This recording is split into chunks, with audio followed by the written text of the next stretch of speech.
Well, welcome along this Monday lunchtime to A Celtic State of Mind. I'm Colin Watt, and joining me today we have James McKenzie and, well, for the last time ever, Amy Caravan. Amy, you're leaving us? My day one, you've got me emotional. Look at this. I am Colin. Sadly, I'm having to hang up my beloved freelancing boots, which James, I highly recommend. Just freelance the minute you leave uni. Don't go into a full-time job. Freelancing is the way to go. Says me now, who's going against everything that I preach. I should practice what I preach quite literally. And yeah, I'm going into some full-time employment, so I must leave the Axom Airways, but I've loved it. I've loved every single second of it, with A State of Mind as well. Obviously, you've been the biggest highlight, Colin, day one, and then day whatever this day is, 2 years down the line, however many days that is, 600 odd, whatever it is. Too many, yeah. Too many, but no, I've thoroughly enjoyed it. So, yeah, happy to go again for one last time. Yeah, I mean, 2 years you've been here. As you said, you've had your own show, the Soccer Supernova. You've been on here.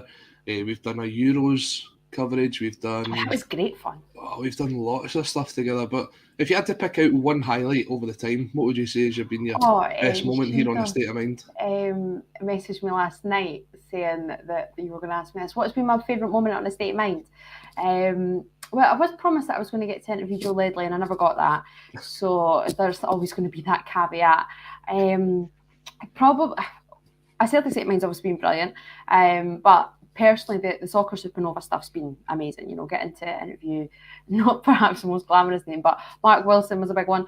And for someone in James and I's profession, getting to chat with Archie McPherson will forever live in the memory. Paul Elliott as well was a tremendous guest that I thoroughly enjoyed spending time with. So I think getting to do the interviewing sort of thing. So obviously that is where I want to be going with my career.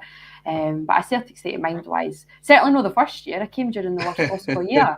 That was like horrendous. I joined in the October of the season, so that first 6 months or so was just horrendous, and it was painful. I came about 2 months before the whole Dubai debacle. But over the last year it's been a lot more joyful, and Ange has certainly played a huge part in that now, thank God. So there's been plenty highs, few lows as well. Not went without having some problems, but getting chucked a few comments. But other than that, I've loved every minute of it. I really have.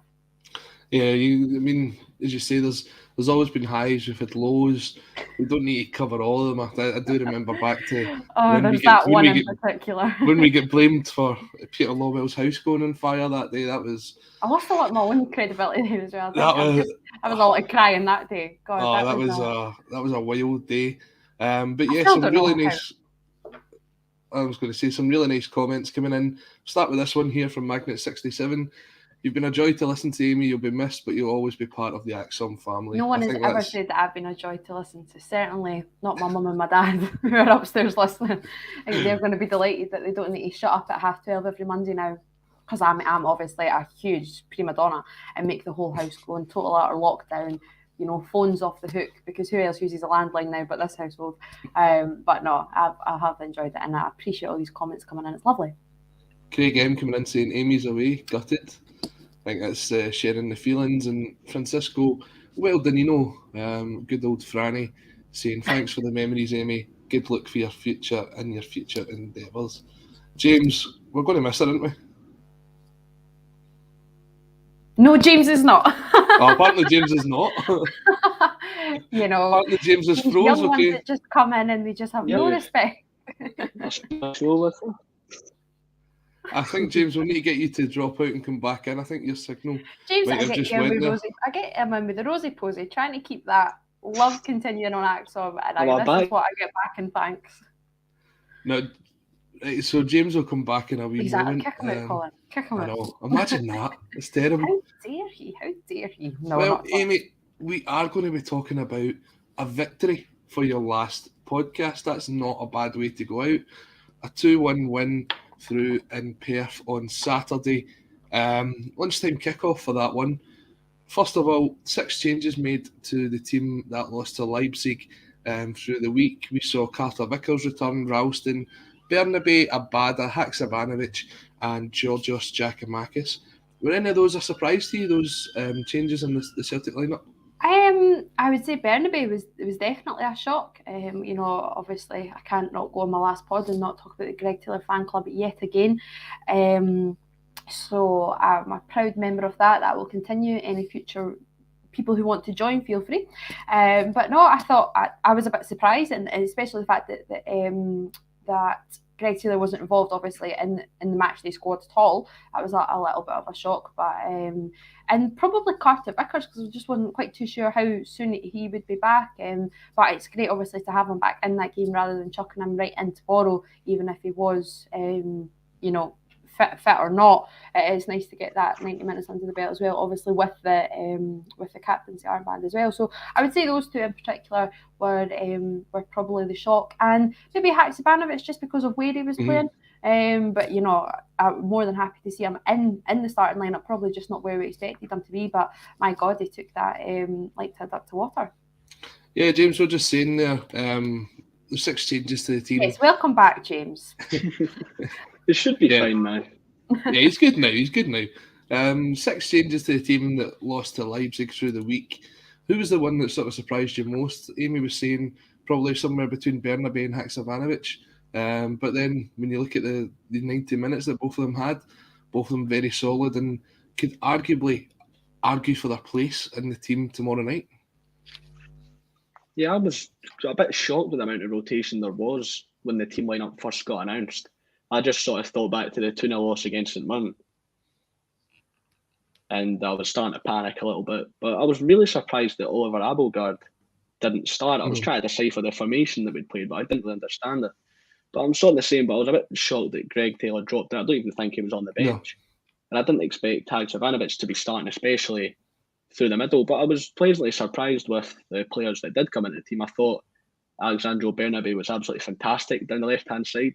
I thought his pace and his enthusiasm was brilliant, and the cross, which led to the winner, was absolutely phenomenal.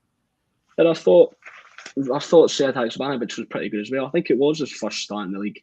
And he got he claimed the goal, but it was turned in by Andy Constein. But I thought those were sort of the 2 standouts from the changes that we made. Yeah, I was surprised to see Ralston come in. I know Juranovic has been probably getting a bit of slack recently, but I thought he would try and maybe play him through this bit of form. No surprise actually to see Giacomakis come in for Kyogo. I thought this is one of those pitches where when you look at it, a lot of things are going to come through the air, and it really didn't suit Kyogo's style of football to play there. That's always been a horrible place to go and play football, and even towards the sort of end of summer, beginning of autumn, that pitch was a bobbling disgrace, and I don't understand how a team like St Johnstone can't get that fixed. It's the same year after year after year. It's really frustrating. But apart from that, I think the changes kind of made sense. You look at Cameron and Carter Vickers coming in, Amy, you said you were surprised. I think that came down to the fact that obviously Jens had to miss out with what we believe is a flu. So hopefully he will be fit for tomorrow night as well. But yeah, Bernabe and Haksabanovic, probably the big surprises in there, and both of them stepped up to the plate. And we're going to take our way through the chances and the opportunities of the game, and we're also going to look back at some of the controversial moments and see what you guys thought of them. First of all, speaking of Bernabe, some great link-up play down the left-hand side, Amy, with Jota. You could tell that early on that they had a really good understanding of each other, and the cross comes over after 8 minutes, and Leila Bada, I don't know what he was thinking. Did he catch it wrong? Did he just not expecting it? But it was a terrible connection. He had an open goal and he missed an absolute sitter. And it sort of set the tone for how that first half was going to go for Celtic. He could have had about 3 hat-tricks of Bada, and that's not even a stretch of the imagination. Seeing a lot of comments after yesterday that Barry Mackay had the worst miss of the weekend for Hearts. There's no way that Bada's is that is the worst miss. It's just one of those that I think that you would just replay in your sleep all night, because it's harder to miss. It's all those cliches, but he like I say, he had 100. He easily could have had a first first half hat-trick, and there was a few in the second half as well that he really should have buried away. But it was just almost one of those afternoons, and I know we've said that the last 2 weeks, and maybe that's why, you know, a little bit of concerns creeping in amongst others. But the shooting boots will return, because, you know, the opportunities are being created, and I think that's what you just need to highlight there. So you're spot on in speaking highly of, you know, the link-up play between Bernabei and Jota, which was, it was great to see, and it seemed really natural as well. But pura bada. Yeah, pura bada right enough. And James, it was just one of those, you feel as if that went in early doors, the floodgates could have opened, because St Johnstone just did not look comfortable when Celtic were coming at them, and they got away with a couple in the first half. Yeah, I'm the sort of person that when a game of football, I just say, we just need a goal and the floodgates are open. Every game without fail, I'll say it. But I thought Abada had a little bit of an off day for me. I mean, he had a couple of decent chances in the second half, and then Jota puts that on an absolute plate for him. You've got to be confident in that. And especially how frustrating the last few games have been with some missed chances. But you don't want to be too negative after the euphoria of a result like that. The euphoria that we'll get to very shortly. But again, Celtic's dominance continued. We ended up with 75% possession overall in the game, creating 11 chances with 4 of them on target. One that wasn't on target but looked very, very close was Matt O'Reilly after 17 minutes. Some good work again down the left-hand side. And it fell to the feet of Matt O'Reilly, who got it out his feet. Looks as if he connected with it really nicely, and it comes off the post of Remy Matthews, Amy. And again, it's something that I don't think we've done a lot of recently, is take those sort of pop shots from the edge of the box. I think especially on a surface like that, it's something we should be doing a lot more. Yeah, Ryan Christie certainly would be. No, it is something that I think we should be doing more, especially when, you know, Matt Riley certainly got it in his locker, as has Rio Hatate. I wouldn't mind seeing Haksabanovic have a pop from that sort of distance as well. It was a very attacking lineup, you know, that kind of goes what I was saying, but there wasn't a lot of that sort of edge of the area shooting, which, you know, on that pitch, on that surface that we've been speaking about, you know, Remy Matthews is actually a decent keeper, and he's kept St Johnstone in it a few times this season already, and he's going to be crucial to them staying up if they can, which I do think they will actually. But yeah, I would have just tested them a little bit more from distance. You know, St Johnstone are going to sit back, shut up shop, be as defensive as possible. You know, they were signed as a flat back 4, but, you know, Ryan McGowan would drop deeper in it, being a 5, and at times you could even say it's a 6. So there's no harm in taking that kind of shot from that range, and especially after that early one from O'Reilly, which, yeah, obviously was just a little bit off. I expected them to certainly have a few more pops from there, but I think it's something that maybe it's something that Ange Postecoglou doesn't necessarily encourage, because you can see it at times. I always say, like, we talk about like Arsenal, like I always think that like Arsenal under Wenger would always try to pass it in and walk the ball in. You can sort of see that creeping in a little bit. Celtic's playing, it's just that overplaying of the final pass. So when the shot maybe does open up on the edge of the box, it's like, right, no, well, to take that other pass out, maybe try and go out wide and work the ball in. And I know obviously you get a lot of joy from that, but switch things up a bit is maybe becoming just a little bit too predictable. I think that's maybe a reason why the goals haven't been coming at plenty so far this last maybe 3 weeks, something like that, 3-4 weeks. But yeah, when you've got the quality that Celtic do in the midfield, you know, it's even obviously not for a while now, but Callum McGregor, I don't mind him taking a shot from distance. And I don't know the last time that, you know, you actually, I can remember more times that I've been frustrated and pleading for him to take the shot than not. So it is a little bit surprising, absolutely, but I think it has to be something that's getting drilled in, because, you know, these are the type of players that have that instinct to have a shot on target, and they're not, so they're obviously getting told not to. Yeah, I mean, that's something we've noticed, James. We've gone from this sort of free scoring team to a team that's now struggling to break down the sort of 10 men behind the ball, and you're thinking, if we can't get into the box, you want to take a pop shot from the edge.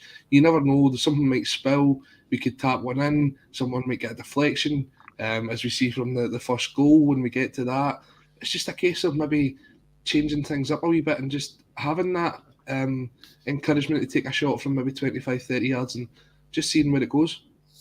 Yeah, it's really frustrating when you're watching a team like overplay and try and just pass the ball in every single game. And it's not just against these smaller teams in Scottish football. We saw it against Shakhtar Donetsk as well in the Champions League. We're even doing it on the biggest stage.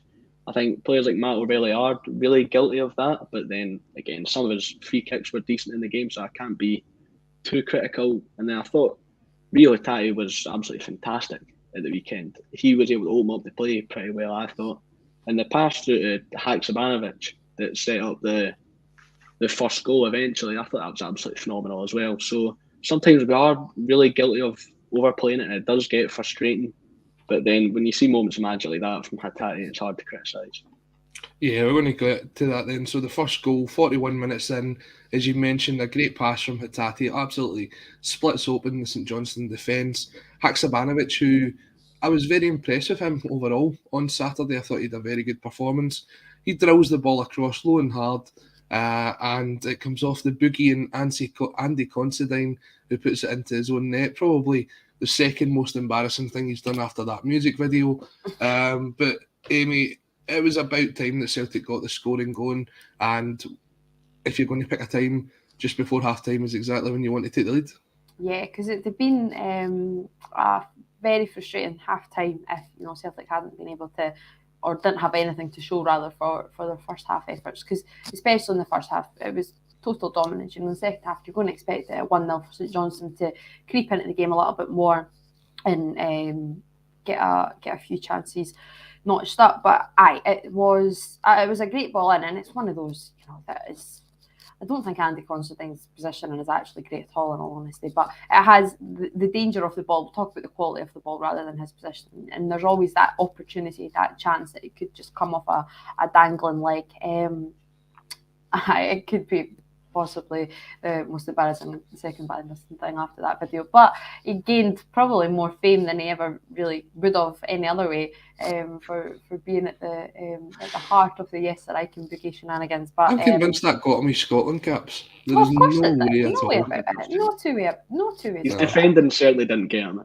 No, not a chance. No with that. Not a chance. But no, it was very much deserved. Very much deserved.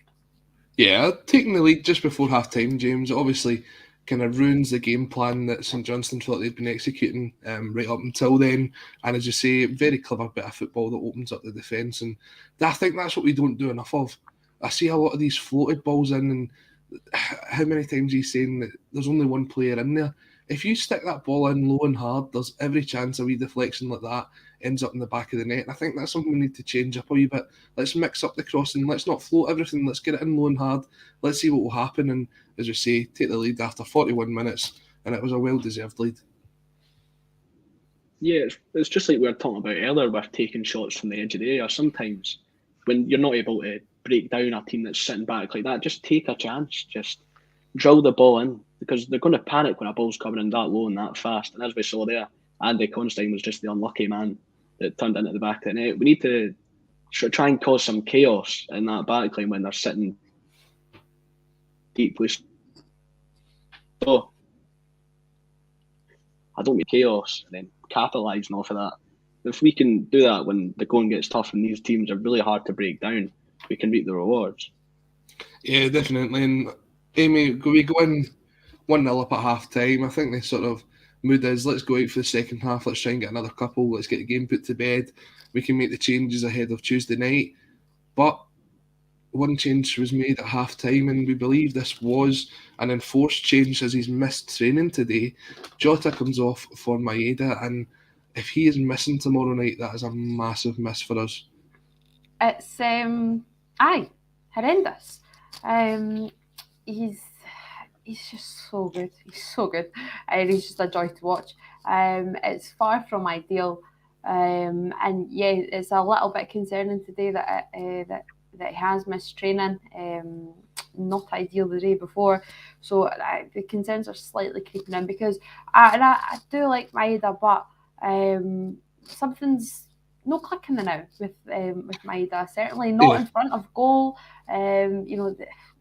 And I'm trying not to be too harsh, because it's only a few games, but there's just something that's, you're seeing quite a drop off between, there was a huge drop off in the first half quality to the second half quality down that flank, and you just, Jota has that moment of magic within him, and I don't quite know if Maeda does. He can maybe create something, but it's been a wee while since I've seen right, that's maybe why Maida's in the squad, in the team right now.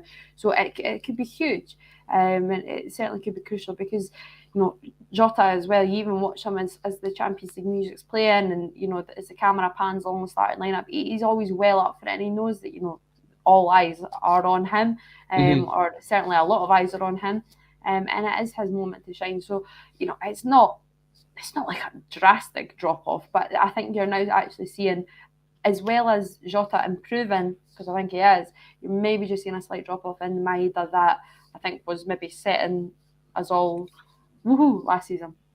See, when you think back to Kyogo's start at Celtic, and we sort of accommodated both Kyogo and it was Edward at the time by putting Kyogo out to the left, and there was this sort of thing about he wasn't as efficient out there on the left, and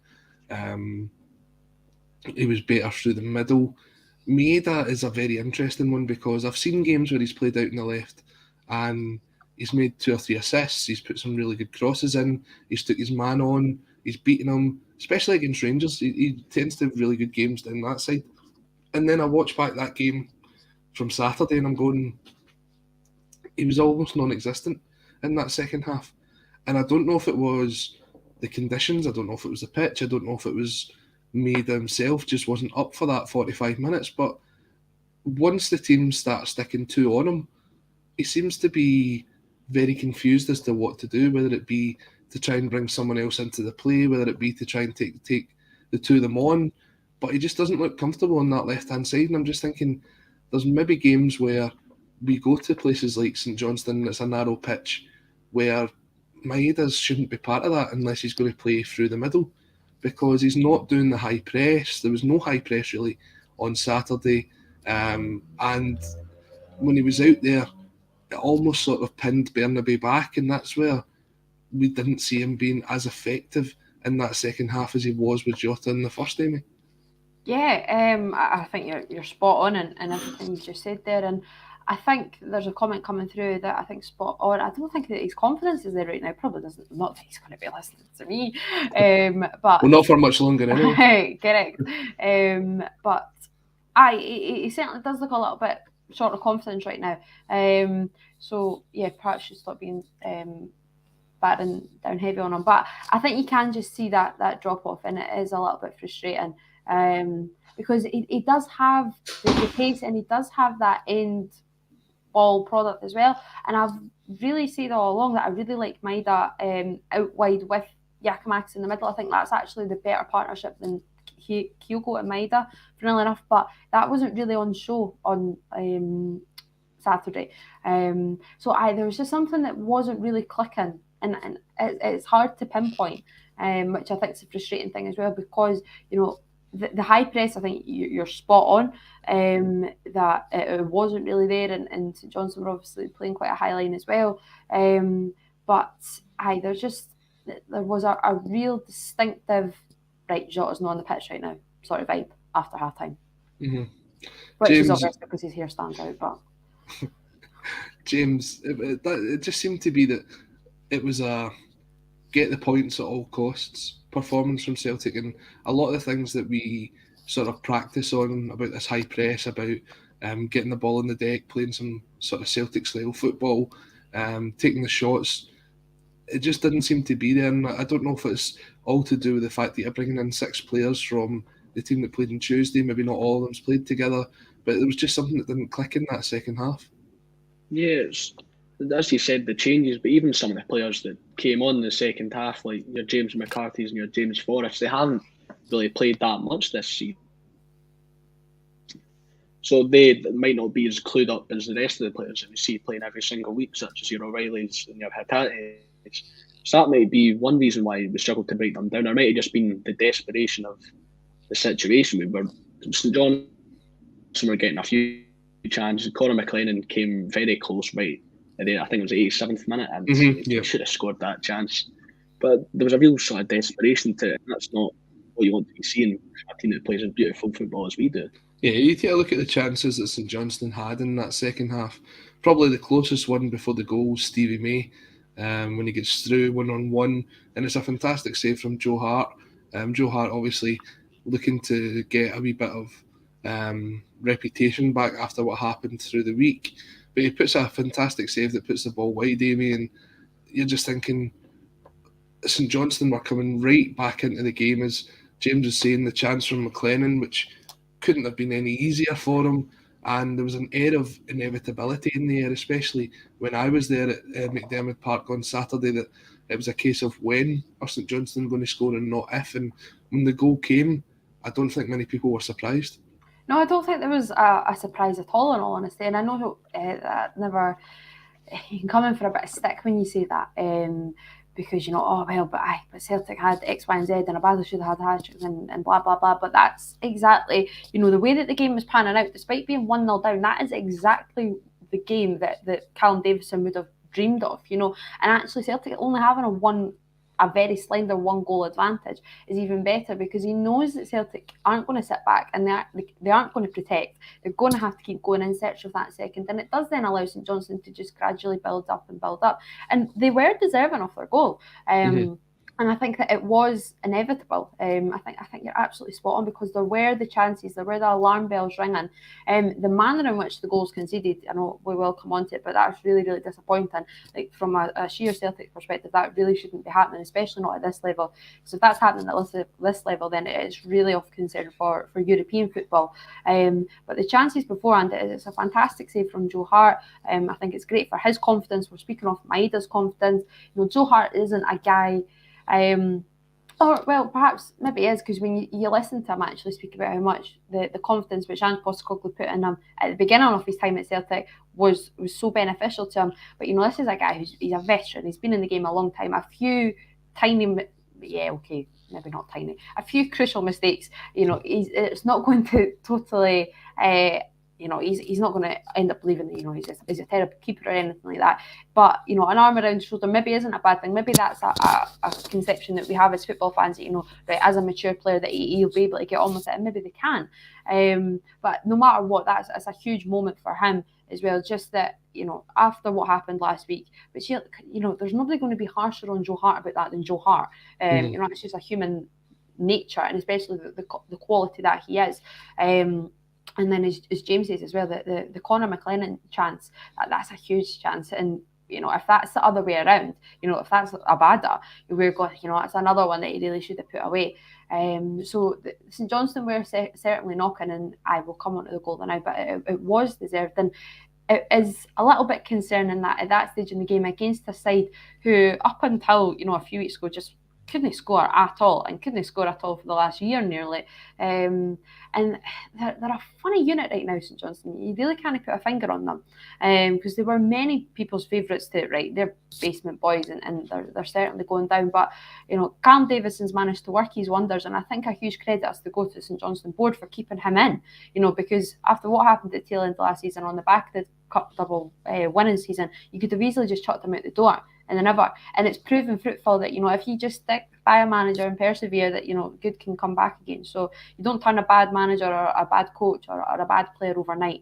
So a funny setup, but very deserving of the goal that did eventually come. Looking just before the goal, James, you look at what was left on the park for Celtic. Now, Ange made the 5 changes, obviously, one at half-time, taking off Jota for Maeda. In the second half, we do our usual triple substitution round about that 60-odd minute mark. Everyone knows it's coming. James Forrest for Abada, Abelgard for Matt O'Reilly, and Aaron Moy for Rio Hatate. And then about 15 minutes later, we bring on James McCarthy for the very impressive side Haksabanovic. At that point, we're sitting with 3 defensive midfielders on the park. You're sitting with a back 4, and you're sitting with potentially the outballs of James Forrest, Dyson Maeda, and Georgios Giakoumakis. Now, of the 3, Giakoumakis is obviously a target man. The other 2 have been in and out of form, let's say, for Celtic so far this season. Credit has to be given, though, to James Forrest, because I thought he actually did good performance when he came on. I think he loves playing at McDermott Park. I remember that when he scored 4 in the first half a couple of seasons ago over there. But you're sitting there thinking, if St Johnstone score, where is this second goal coming from? And after 91 minutes, sort of careless free kick to give away from Cameron Carter-Vickers, The ball comes over, Aaron Moy's not following his man, and Mitchell sticks it away. He's got time to bring it down and put it in the back of the net. At that point, you could have been completely forgiven for thinking that's 2 drop points here today. Is that James? Twitter was going James, absolutely crazy. And I can imagine so, because that might be Twitter's least favourite line of substitutes I've ever seen in my entire life. But from the defender at the free kick was shocking. I mean, it's always frustrating to concede a goal from a set piece. I mean, we saw that lockdown season where the set pieces were going in out every single game. Really frustrating, and I'm sure. I think we'll come back to James in a wee minute. Well, that much space in the bottom of the game. James, where are you? I think James is Edinburgh accommodation at their absolute best. Well, I can't say much as a West Coaster, but I mean, you're living up the reputation. Even the police cars go by in Greenock. Aye, that's just standard. I mean, that's them just going for their lunch. Yeah, I mean, the free kick was very needless to give away, Amy. Cameron Carter, because he'd done it a couple of times. He got booked for it there. It wasn't not to be booked before as well, by the way. Like, there was the one earlier on when it kind of went in. It was almost the knee into the back as well. Like, that easily could have been a booking. I think St Johnstone knew what he was going to do and they played for it. And fair play to them. That's when you see something like that, then you've got to target it. But yeah, the fact that he's got time to bring the ball down and then put it past Joe Hart, that is really frustrating, especially when it's actually a very good finish for a centre-half. I know, it really is. It's very frustrating. And it's something that I wish Celtic centre-backs could do more. It's one of my biggest bugbears, maybe not necessarily a strike like that, but huge centre-halves, and they just do not score the amount of goals that they really should. But going back to this, it's a simple ball clipped in that nobody really seems to, almost like, nobody just marshals it. Nobody even is really like watching the flight of the ball, which is frustrating because it's so direct. It's not from a wide position, the free kick. Like, it's like, obviously it's a lot, but it's not exactly right down the middle, but it's not right out on the touchline or anything like that, and it's just a really kind of straightforward ball right into Mitchell, who should never, a centre half of all players should never have the time to bring it down, to be able to bring it down, and then it's a sweet finish, and absolutely. McDermott Park, the fans for St Johnstone that were there erupt, and rightly so, because by that point you think that they should be able to see that out. But it's really, really disappointing from a Celtics perspective, and it's not a kind of goal that should be conceded at any level, really. It is basic stuff. And I know it seems like we're going quite heavy on it, but it's that simple. It's not an ideal foul to give away anyway, but then you've got to be able to manage a simple straightforward ball coming into the box. It's clear where it's coming from. It's not open play. It's not like a nice bit of play. It's just simply this one ball lofted in, and the centre half having time to bring it down, and obviously that being Alex Mitchell and getting to score. It's a really, really disappointing goal. And it was funny though, because the minute that the ball was placed and Alec Crawford standing over it, saying to my dad, I'm like, this is in. And that's what you're speaking about earlier, that inevitability, because the chances were coming, and St Johnstone should have to work for a goal against Celtic, and he didn't have to do an awful lot of work for that. The Stevie May chance is nice. He actually has to burst and get away from his man and get shot away from not the easiest of angles. It's quite acute in the fact that he's taken it from his right foot, I think. But that is just, it's so straightforward, and like I say, it's schoolboy football sort of stuff, schoolboy defending that Celtic just do not deal with the simplest of balls into the box. So just hearing from James that his Wi-Fi's cut out, so as you're saying, it must be that student accommodation. They're putting the prices up there. This is ridiculous. I'm sure that there'll be a strike action against that soon. So just whilst he's not here, Kaiser HTCC comes in to say that James is a reporter for his goal, always lags out. Stephen McGonigal, James is on the Celtic TV Wi-Fi, and Tab Mack came in to say James Outer Hebrides Productions. Probably better Wi-Fi there than what you get in some student accommodation. Probably. God. But yeah, that air of inevitability came with the last couple of minutes as St Johnstone really pushed us on, and I was looking at it going, we're sitting far too deep. We're inviting this pressure on, and I didn't think we were set up particularly great to sort of clear it. A lot of people coming in saying some comments about the referee. I'm going to get to some of these decisions that were given and weren't given after we do the final breakdown of the goal that won the game. Now, there was some really good I'm trying to say, a really good soundbite from Georgios Giakoumakis after the game. I'm not sure if you heard it. Basically, what he said was, as soon as St Johnstone scored, he looked straight at the St Johnstone goal and pictured what it would be like to score the winning goal with a couple of minutes to go. And lo and behold, clearly it wasn't your new employers that picked up that soundbite, but yeah, he said he pictured himself scoring the goal, and lo and behold, 2 minutes later, in the 95th minute, not the 96th, as some people would say, fantastic cross from Bernabe, some great work from James McCarthy down that left-hand side as well. And that's what he was brought in for. That's what that 4-year deal is all about. It's probably his biggest contribution so far. Getting by an injured, limping Dre Wright. That was silly from Dre Wright. That was absolutely honestly, stupid. I cannot believe that Callum Davis. Well, I can, because he's not going to come out and slate his player, but I would. I think that, I hope to God that he's getting helters in training today, because if that is it, that's unforgivable. Twitter's been amazing, actually, but I was like maybe going a little bit heavy there on Celtic's defence, but if you're a St Johnstone fan, a fan of Scottish football, in all honesty, anyone who it is just unforgivable. I do not care. I want your foot to literally be dangling off, and you should be chucking yourself at James McCarthy.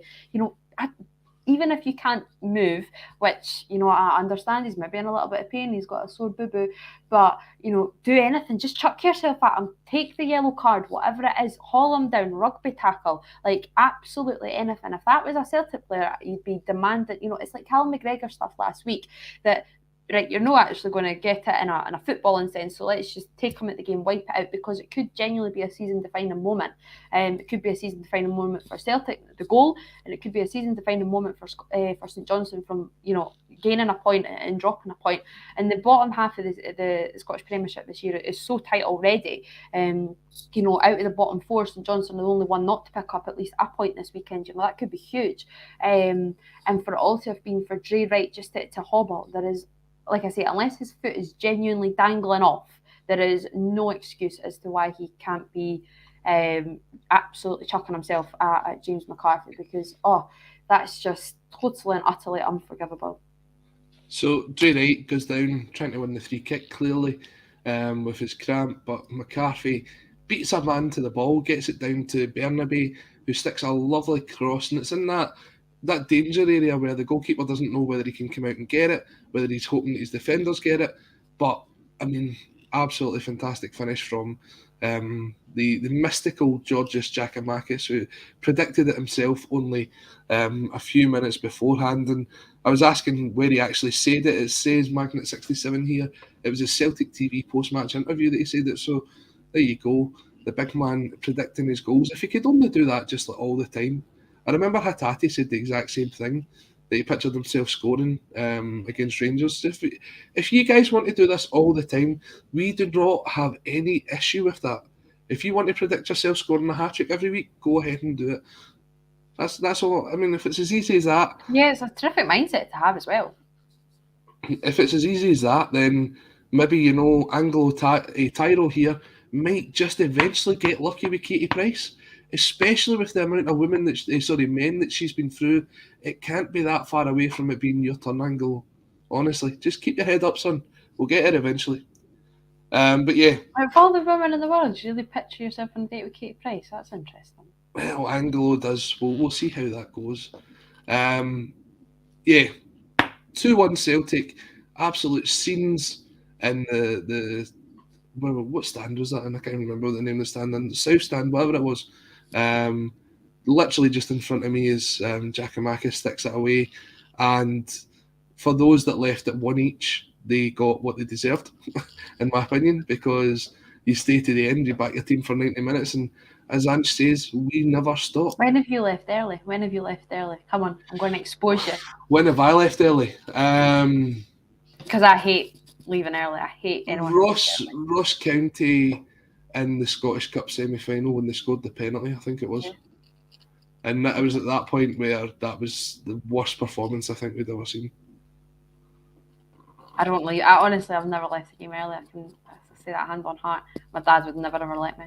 But yeah, it's if you're leaving at 1-1, what are you doing? Unless you're trying to get a train, which is hard. So you have to wait another 3 hours. So even harder on Saturday. But yeah, fantastic goal. And the scenes, I mean, I don't know if you've heard Super Scoreboard, the cut from that.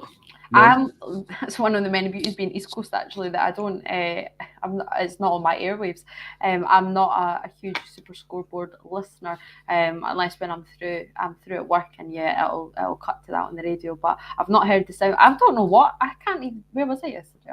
I was working. Because I've missed all sound bites this weekend, clearly. So, Super Scoreboard, just as St Johnstone score, they see the goal flash, and then it's a goal for St Johnstone, and it cuts to the Mr. Eternal Hugh Keevans, who goes on to say how Celtic are in disarray. This is 1-1 in 6 games for Celtic. They're shocking at the back, they're shocking going forward, and St Johnstone get exactly what they deserve, and Celtic need to take a good look at themselves. And just as he finishes that, up pops goal flash. 2-1 to Celtic. The horns that were beeping around Ibrox suddenly went quiet as Hugh Keevans says that he predicted 2-1 Celtic at the start of the game. There's something very poetic about that. I should leave that to Kev Graham, but that is... that's nice to hear. That's cheered me up a little bit. Yes, there's sometimes just wait until the final whistle. You know, if you just wait 90 seconds more, then you can say that spiel. Absolutely, but don't... what's the saying? Don't count your eggs before they hatch. Don't count your chickens before they hatch. Yeah, that's sort of feeling rather appropriate right now. Yeah, definitely catch that soundbite. I'm sure probably Tam Selleck on Twitter, you'll be able to find it from there. But yeah, love it. Fantastic. So 2-1 Celtic. Again, we go clear. We're top of the table. And obviously we've got Hibs coming up on Saturday. A couple of big moments in this game it's worth looking back on, though. The first offside goal from Georgios Giakoumakis from the free kick. Very, very close. Not sure what would have given if VAR was there, but again, one of those ones where it sort of set the tempo for the second half, because that linesman became very familiar with the Celtic fans. I have to say, I'd love to have a go at an official, but I've watched them back, and I think the Lions had a pretty decent day. I think it's not too shabby. There's a lot of really, really tight calls, and I'm going to miss not being on Axon when VAR does come into action, or maybe it'll be a blessing in disguise. Who knows? Because I fear for the game when this comes into play. But it's a very, very tight call. There's a what's the word I'm looking for? I can't think of it. I've totally took a mind blank right now. There's a multitude of very close VAR decisions and offsides at the weekend there. But that Lino is he done everything in his power for Callum Davidson's side. But no, I do actually think that he did actually have a decent game. I think when you look back at them, they are very, very close. But I think maybe only, I'm not so sure on the James Forrest one, but I think maybe the rest of them he maybe just got right. The Maida one, he definitely got right. And yes. That was really frustrating because I think Georgios Giakoumakis was onside, but Maida took it away from him. Yep. I totally agree with you, because and that's the frustrating bit, and you can kind of see that on Giakoumakis' face as well. And because I actually think that Giakoumakis would have had the better angle on it, but that's just as we're speaking about the speed of Maida that's another thing. You just get so frustrated because Daizen Maeda, of all people, has no need to be offside against, especially in the Premiership. You know, there is no defender that is going to be catching up with him or anything like that. So that's the frustrating one, absolutely, because I agree with you. I do think that Giakoumakis was onside. Derek Smith comes in to say that linesman I thought I'd tuned into Burniston. He did have a wee bit of the Rab Florence look about him, but we're not going to have a go at Rab because he's a good Celtic man.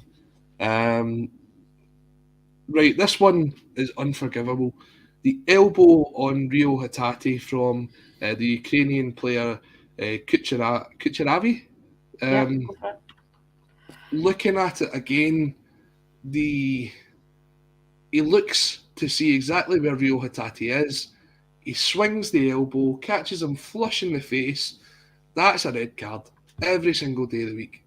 So it's a high flying arm, there's no doubt about that.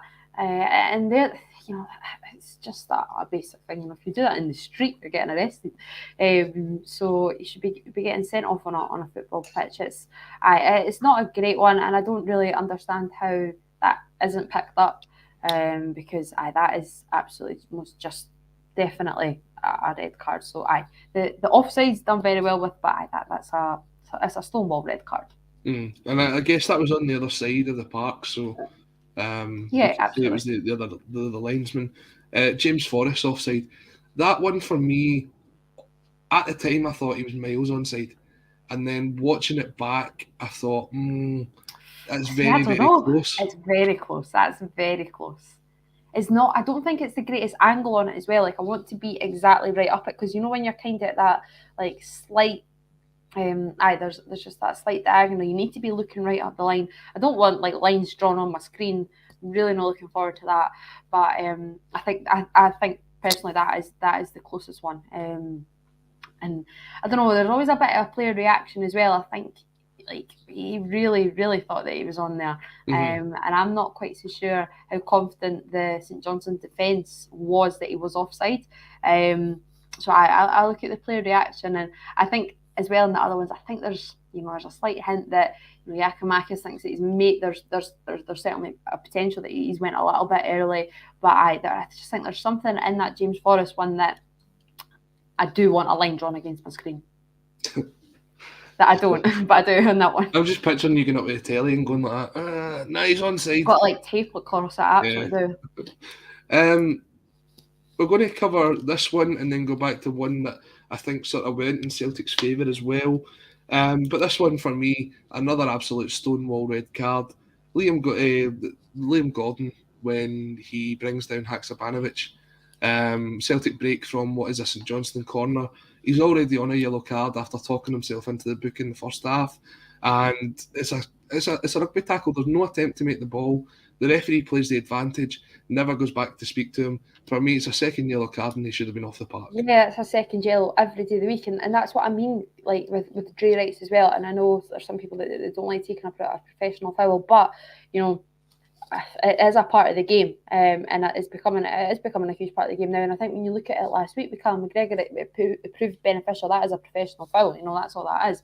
And would be furious if he never took it. Although I need to have a word with you. The fact that you thought that Stephen Welsh was covering him, in fact, we'll not have a word because he just wasn't there.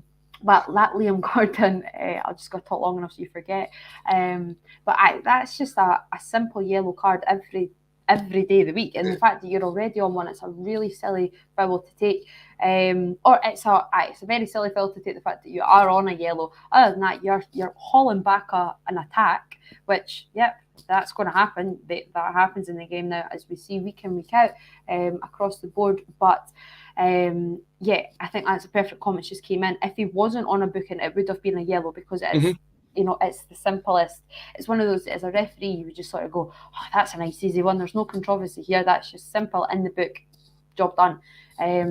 So it's ridiculous that, so what, I'd love to question a referee after the match on that. So did you not see it? Is that why you're not booking him? Or did you not think that it was worthy of a yellow card? Do you not think that he has stopped an attack? Because there has to be an answer to one of them that he now then thinks that that's not a yellow card. And I don't know how you can answer wrongly to either of those questions. So, it's just as blatant as can be. Yeah, absolutely. And I do agree. I've seen this. It's not just Celtic, it's definitely across the league. See if a player's in a yellow card already, they almost get that extra leniency that shouldn't be afforded to them. Depends on the ref, because others just cannot wait to then get the second yellow at the park. But finally, going to look at Stephen Welsh's tackle in the first half. I think he was very lucky. Very lucky, first of all, that he got the ball. And second of all, that when you look at it, I think if it's a different referee, he could have potentially been walking off the park. It's not one of his finest moments. It's absolutely not, and I think I think that's fair to say that there was just maybe a little bit of leniency on both sides, because it's not a great tackle at all. And I'm actually surprised that there hasn't almost been more clips about it going round, from certain accounts, because it wasn't actually the best. It just wasn't really timed to absolute perfection, and I don't know if you should really be going for it. And like I said earlier as well, I think that Carter Vickers is quite lucky to not be booked earlier on in the game as well. Mm-hmm. If he was on a booking, would he have made that foul that obviously led to the free kick towards the goal? You don't know. You can't, envisage that sort of thing. But there was that Welsh one's not great. No, definitely not. And I think it was one that we got away with, and it sort of affected his performance throughout the rest of the game, because there was times he would have normally put his body on the line where he couldn't do that because he's sort of walking that tightrope. But it was good to see Cameron Carter-Vickers back in there alongside him, who could sort of deal with this sort of dirty mess, and he would be there to clear it up. But overall, 3 points in the bag, and there's going to be a lot of these performances this year, Amy. It's just going to be a case of getting the points on the board and keeping it ticking over. It's season-defining stuff, and I know I've said that already, and it seems a little bit of a cliche, but it really is. The last 2 weeks, they are two huge season-defining victories, because if it's a point, and then obviously with it being the early kick-off as well, it didn't perhaps really affect other results elsewhere. But if Celtic, it would be if it was the other way around. If they were the early kick-off, you kind of look at that and go, right, they drop points, let's go.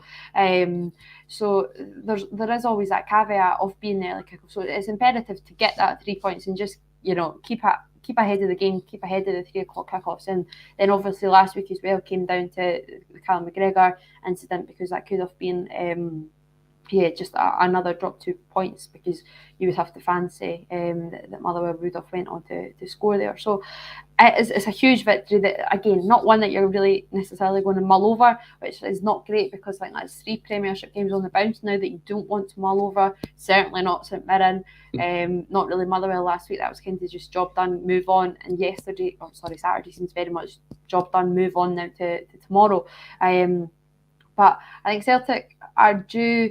They're certainly, even if it's not a great scoring one, they're due a performance, because the chances were there on Saturday, but still wasn't a complete performance by any means, because it did allow St Johnstone to come back into the game, and obviously conceded as well.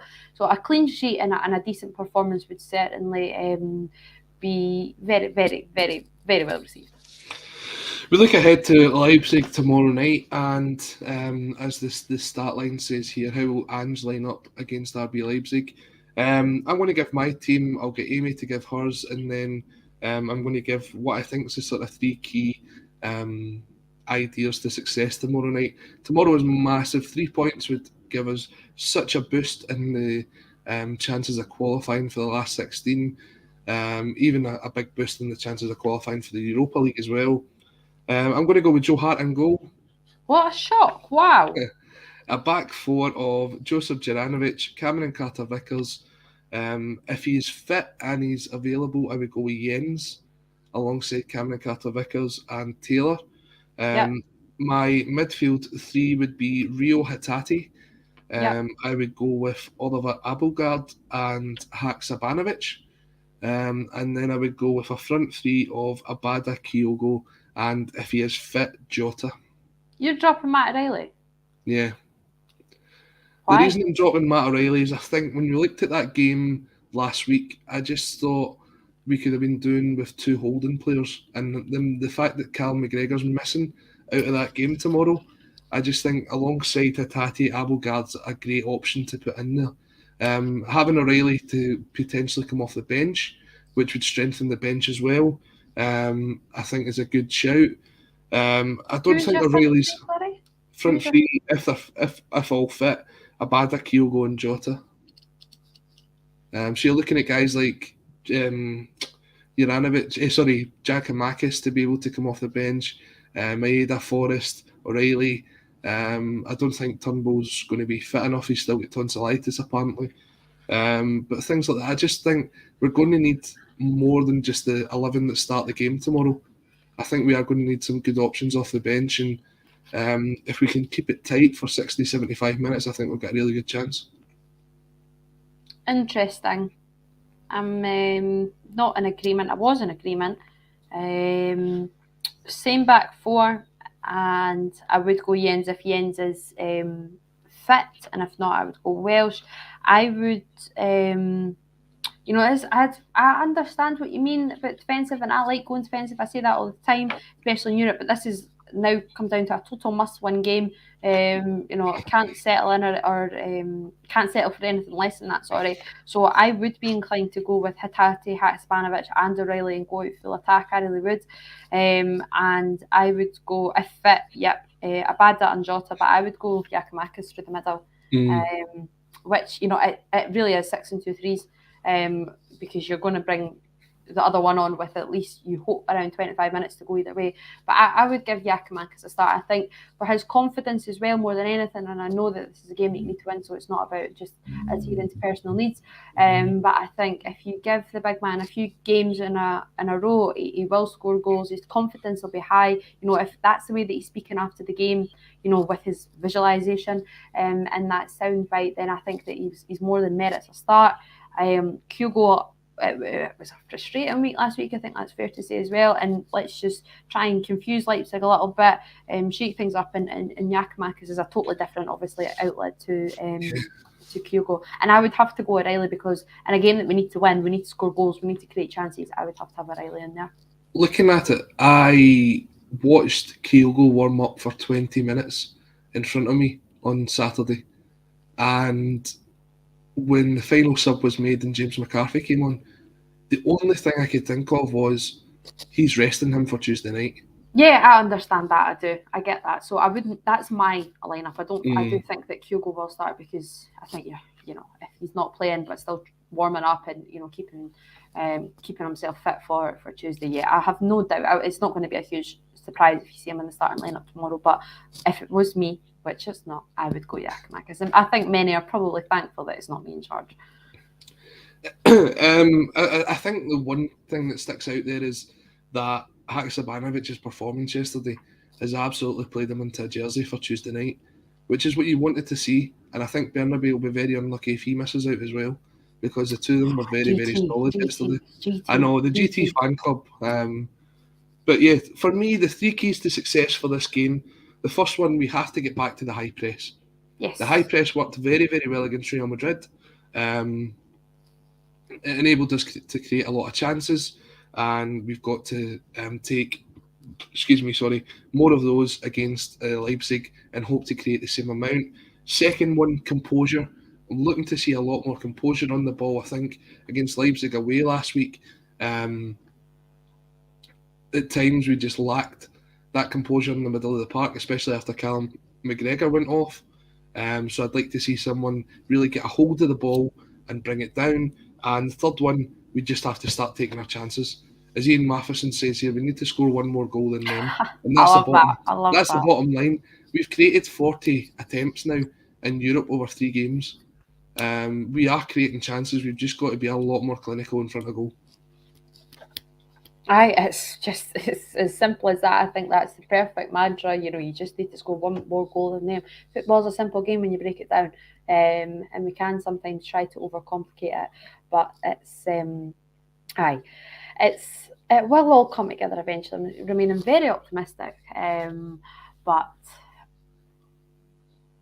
I don't know if Celtic are going to win tomorrow. I really don't. I'm not sure. I'm really not sure. I don't know. On your last show, I'll not make you predict it. Thanks. I will say that Leipzig drew 1-1 with Mainz at the weekend. Christopher Nkunku continuing his fantastic scoring spree to get them level. So I just think under the lights at Celtic Park, if we can create an atmosphere like we can, we've seen it from other teams before that they come here and they take a bit of getting used to that. So I think we have to be very, very efficient from the word go, and hopefully we can put in another incredible European night under the lights at Celtic Park. So we're just about wrapped up today's Axon Bulletin. It is Amy's final Axon Bulletin. 2 years she's been here. We did our first show together about 2 years ago. We did. We're now going to finish it with ourselves 2 years ago. You've been an absolute pleasure to work with, and I know that you're going to have a fantastic career. So all the best to you. Yeah, big gimp, you're gonna make me great. Just don't forget about us all when you're rich and famous and you can get us some tickets for the Aye. hard to get to games, you know what I mean? You know, I'm still going to be coming at you begging for tickets, so asking for the Greenock supporters plus any spares. But there's one note we would both like to finish on today, and we want this to be something that you take away from today, and you really consider after this. So today is World Mental Health Day. 1 in 4 people in the UK will experience a mental health problem over their lifetime, whether it be anxiety, panic, depression, loneliness, fear, and even sadly some people have suicidal thoughts. COVID and lockdown has increased the levels of mental health problems by 25% in young people, and both myself and Amy have experience of people close to us who we no longer have with us because of stuff like this. We've had multiple messages from people who are regular listeners to Celtic State of Mind, who during lockdown looked to this programme for something to look forward to on a daily basis, and it made us extremely proud to be able to provide this content for you. As I spoke to some people personally who worked in the care sector, who found it very, very difficult to sort of get through all this, and the fact that we have come together and we've built a community here at A State of Mind, for me is a fantastic thing. Amy, I know you suffered from the loss of one of your close friends last year, and it was very difficult, and it's just a sad period of this is what we're living through, but there is light at the end of the tunnel.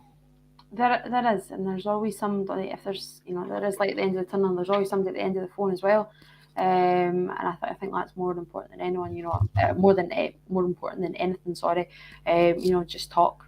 It's the key message to come out of all of this. And you don't need to know the person. I think you're spot on that.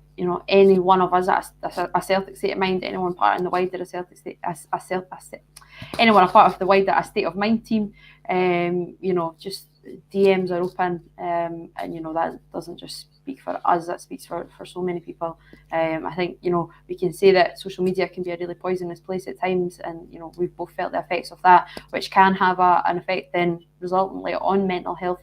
But it also allows for you to speak to people that sometimes it's easier to speak to somebody that you don't maybe necessarily know, because it's hard to speak to your nearest and dearest. I appreciate that. So if anyone would ever much rather that you wake me up at 2 o'clock in the morning in need of a chat than to hear of terrible news the next game following morning. So it's okay to not be okay, and it's so important to talk.